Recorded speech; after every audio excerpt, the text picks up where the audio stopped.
Welcome to a new Monday morning routine. It's Coffee with Strangers with Kelly Lemon. Hey, it's Kelly, and today I'm headed to Garnett's Cafe in the Fan to grab coffee with Kevin Clay. Kevin is a dreamer, doer, and a man about town in RVA. Best known for his work in the restaurant industry, but little known for his position on the National Nacho Council. I know you've seen the show, so I know you know how I start off. Cheers. Cheers. You're not a stranger to me. They might not know Right. who you are, and I feel bad for them. Can you please let them know who you are and what you do in this fine city? Sure. I'm Kevin Clay. I have been in Richmond all of my life. First and foremost, I'm a cheerleader for Richmond. Okay. We might be co-captains. I cannot wait to join the Kelly Lemon cheer squad. Yeah, Spirit Fingers all the way. I run Big Spoon, and we have been a marketing and PR firm that focuses on food, beverage, and hospitality. And we're getting ready to make this big transition into opening that up into staffing. I have been in restaurants off and on over the past 10 years, and I like to say that it funds my entrepreneurship habit. I worked for a big business for 7 years.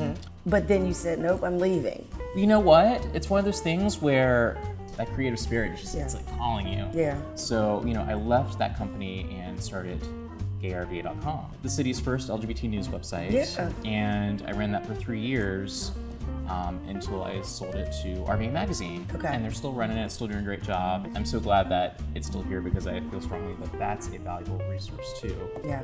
Where did you grow up? Born on the East End, Sandston. Okay. And then moved to Short Pump when I was, probably about 6. So what high school did you go to? Yeah, I went to Tucker. Tucker, okay. And then went off to college. Yeah, went to VCU. Okay. Go Rams. Why did you choose VCU? I actually got a scholarship to VCU. Okay. So I was very fortunate in that regard, which, by the way, 2 semesters in, I lost that scholarship.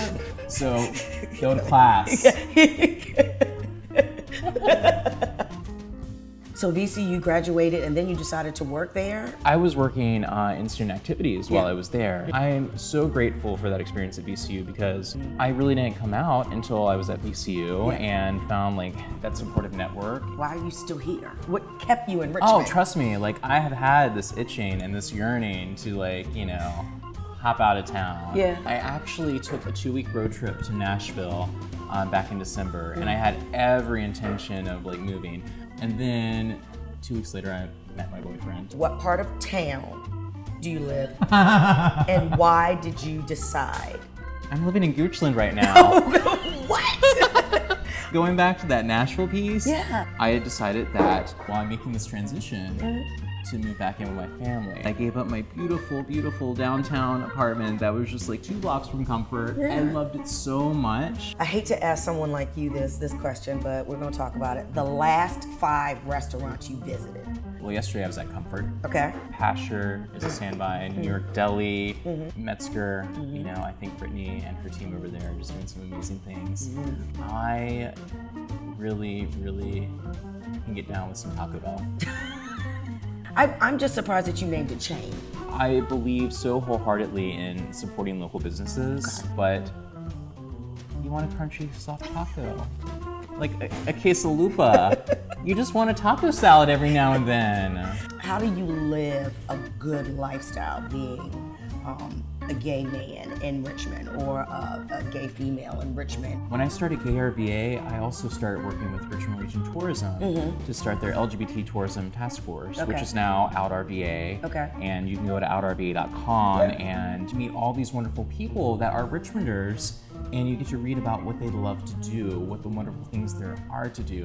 This is the reason I love Richmond so much, for its diversity. It's a great city. As a gay man, I feel comfortable going out to any business. And I think Richmond is a city that really does embrace its people, all of its people. That one thing in Richmond that you could change with a magic wand because you know that it could change.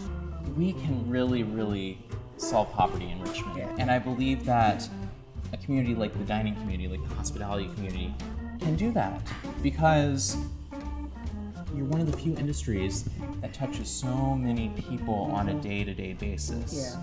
I take your iPod and I put it in my ears and I hit shuffle. What am I gonna hear? A little bit of Adele. At the end of the night, I would just like nothing else but to sip on a little bourbon and relax and listen to my super trippy lounge music. Will you leave Richmond?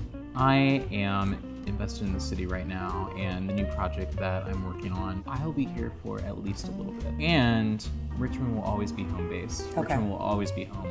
Your elevator speech. If you happen to be with someone who has no idea what Richmond, Virginia is about, what is your 15-second Oh, sure elevator thing. speech? Richmond is an amazing place full of arts, culture, galleries, wonderful people, world-class museums, an amazing river, and there is more here than you would expect. To hear the rest of my interview with Kevin, check out the Coffee with Strangers podcast in your preferred podcast app. Subscribe to this channel and YouTube, and get over to Garnet's Cafe and the Fan. And get to coffeewithstrangersrva.com to subscribe to the newsletter. This is the last episode in season 3. Can you believe it? Don't worry though, we're only gonna take a couple weeks off and we'll be right back with season 4. This last thing, be sure to keep an eye on newsstands for an upcoming issue of Richmond Grid. Okay? See you soon.